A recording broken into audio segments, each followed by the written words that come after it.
বিকেলবেলা এখন এনাদেরকে দেখো, দেখেছ? এই যে আমি, নেরুবাবু, জেমবাবু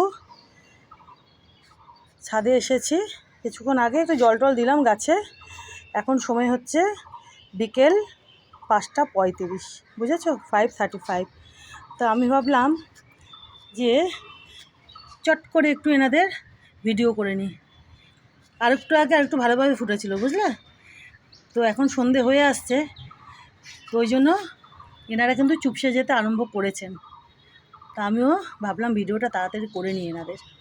এই যে দেখো, খুব সুন্দরভাবে ফুটেছিল কিছুক্ষণ আগে। এখন একটুখানি চুপসে যাওয়ার জন্য এনারা তৈরি হচ্ছেন। আবার সকালবেলা আগামীকাল প্রস্ফুটিত হবেন। তো আমি তাড়াতাড়ি করে একটুখানি ভিডিও করে নিলাম এনাদের। 3, 4, 5 পাঁচখানা। দেখো কি ভালো লাগছে।